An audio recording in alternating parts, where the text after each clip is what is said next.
गैसों से पृथक करना होगा। अगर हमें सारे गैस मिले हुए हैं, उनसे हमें ऑक्सीजन लेना है तो कैसे करना होगा उसके बारे में डिफाइन किया गया है। द्रव वायु प्राप्त करने के लिए पहले वायु पर दबाव बढ़ाया जाता है, ठीक है, जैसे यहाँ पे किया था। ठीक, पहले वायु पर दबाव बढ़ाया जाता है और फिर ताप को घटाकर आप उसे ठंडा कर संपीड़ित कर सकते हैं। ठीक है, क्या कर सकते हैं, आप उसे संपीड़ित कर सकते हैं। ठीक है, इस द्रवित गैस को प्रभाजी आसन स्तंभ में धीरे धीरे गर्म किया जाता है। यहाँ सभी गैसें विभिन्न ऊंचाई पर अपने क्वथनांक के अनुसार पृथक हो जाती, जिसका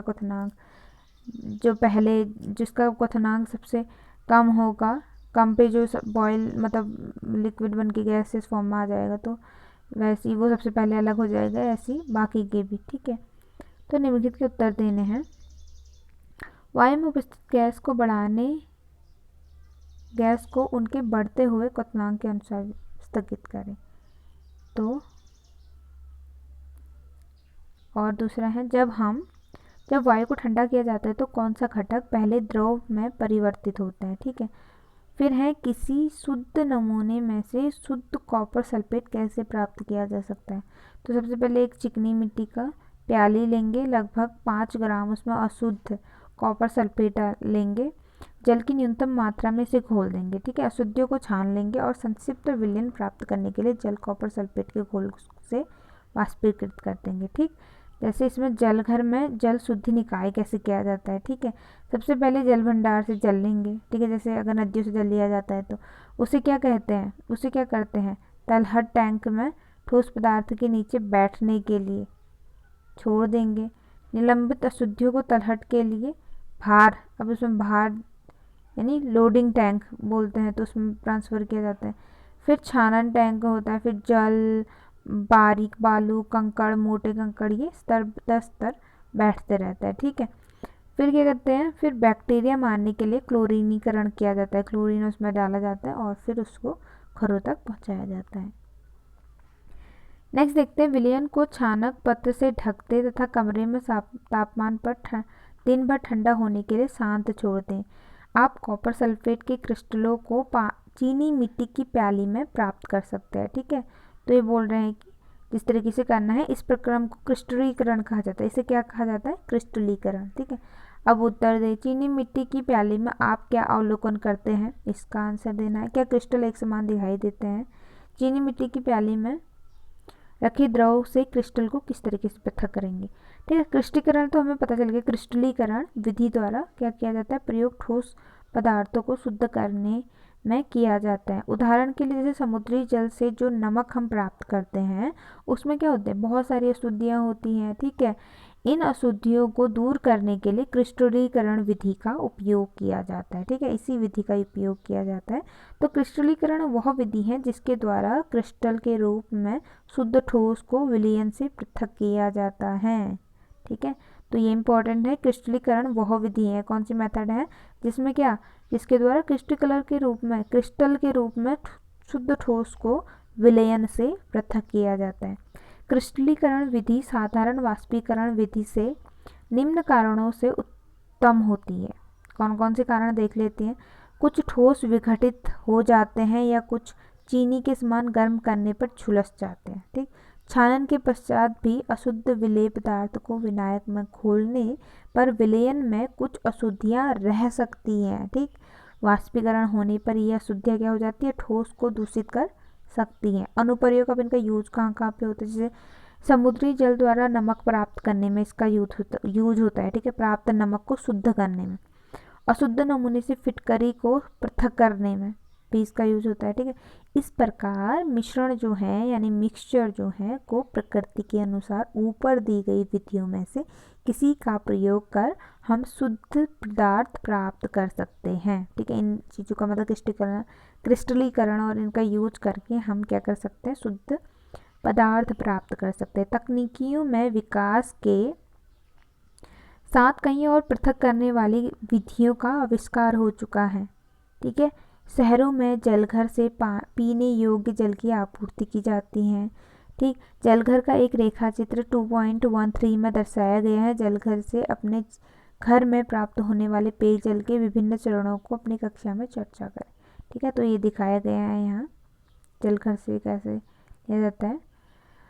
नेक्स्ट आता है भौतिक एवं रासायनिक परिवर्तन क्या होते हैं। पिछले अध्याय में हमने पदार्थों के भौतिक गुणों के बारे में अध्ययन किया, ठीक हो गया। ऐसे गुण जिनका हम अवलोकन एवं वर्णन कर सकते हैं, जैसे कि रंग, ठीक है। देखो ये इंपॉर्टेंट है, वे भौतिक गुण क्या क्या हो सकते हैं।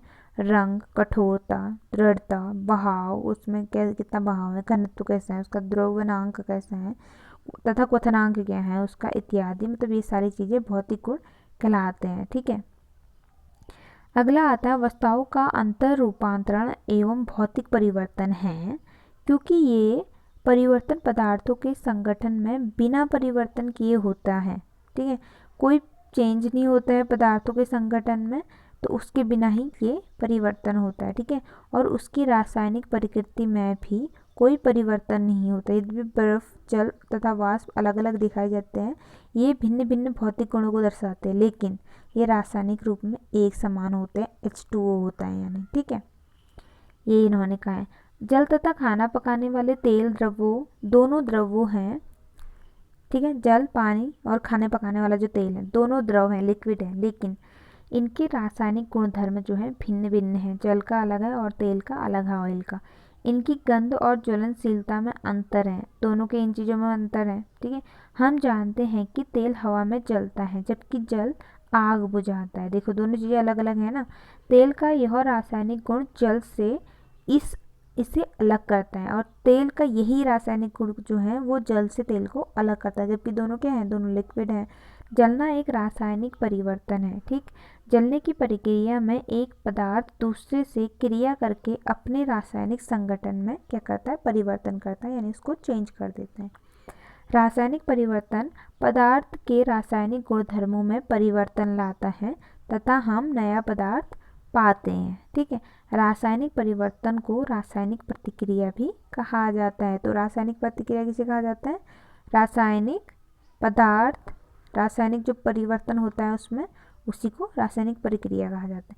मोमबत्ती के जलने की प्रक्रिया में भौतिक एवं रासायनिक दोनों परिवर्तन होते हैं। क्या बोल रहे हैं कि मोमबत्ती जो है उसके जलने में भौतिक प्रक्रिया भी होती है, रासायनिक प्रक्रिया भी होती है, ठीक है। शुद्ध पदार्थों के शुद्ध पदार्थों के क्या प्रकार हैं। अब इसको देख लेते हैं कि शुद्ध पदार्थों के क्या क्या प्रकार हैं। तो क्या क्या प्रकार है, पदार्थों को उनके रासायनिक संगठन के आधार पर जो है तत्वों या यौगिकों में वर्गीकृत किया जा सकता है, ठीक है। नेक्स्ट देखते हैं इसमें क्या लिखा है, तत्व। अब तत्व क्या चीज़ है, इम्पॉर्टेंट है, एलिमेंट यानी। तो रॉबर्ट बायल पहले वैज्ञानिक थे, कौन थे, रॉबर्ट बायल पहले वैज्ञानिक थे जिन्होंने ईयर 1661 में सर्वप्रथम यानी सबसे पहले तत्व शब्द का प्रयोग किया। तो एलिमेंट शब्द का या तत्व शब्द का प्रयोग सबसे पहले किन्होंने किया, तो रॉबर्ट बॉयल ने, ठीक है। फ्रांस के रसायनज्ञ एंटोनी लॉरेंस लवाइजिए सन 1743 से 1794 ने सबसे पहले तत्व की परिभाषा को प्रयोग द्वारा प्रतिपादित किया।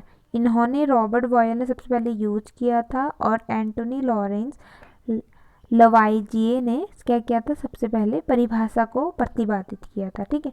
उनके अनुसार तत्व पदार्थ का वह मूल रूप है जिसे रासायनिक प्रतिक्रिया द्वारा अन्य सरल पदार्थों में विभाजित किया जा सकता है। तो ये इसका डेफिनेशन है कि उनके अनुसार अकॉर्डिंग टू एंटोनी लॉरेंस के अकॉर्डिंग क्या है, तत्व पदार्थ का वह मूल रूप है जिसे रासायनिक प्रतिक्रिया द्वारा अन्य सरल पदार्थों में जो है विभाजित किया जा सकता है या अलग किया जा सकता है। नेक्स्ट देखते हैं तत्वों को साधारणतया धातु, अधातु यानी मेटल, नॉन मेटल और मेटलॉइड उपधातु में वर्गीकृत किया जा सकता है, ठीक है।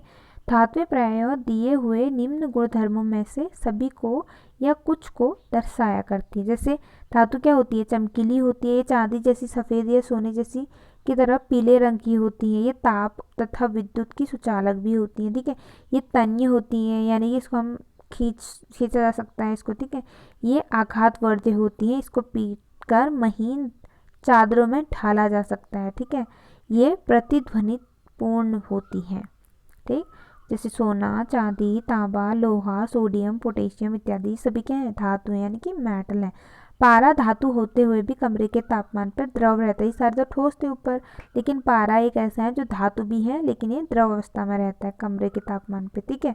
अधातुएं दिए गए निम्न गुणधर्मों में से प्रायः कुछ को या सभी को प्रदर्शित करती हैं। जैसे ये विभिन्न रंगों की होती हैं। धातुएं जो होती है ताप और विद्युत की कुचालक होती है। वो क्या थी? सुचालक थी।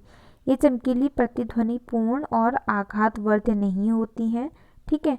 ये चमकीली नहीं होती हैं, इसमें पीटने पर आवाज़ नहीं आती है, तो ऐसी चीज़ की नहीं होती। जैसे क्या क्या? हाइड्रोजन हो गया, ऑक्सीजन हो गया, आयोडीन हो गया, कार्बन हो गया, कोल, कोक, ब्रोमीन, क्लोरीन इत्यादि। ये सारे क्या हैं? ये सारे जो हैं क्या हैं? अधातु हैं, ठीक। तो इत्यादि अधातु के उदाहरण हैं। कुछ तत्व धातु और अधातु के बीच के गुणों को दर्शाते हैं। जैसे उपधातु हो गए मेटालॉइड। मेटालॉइड क्या है?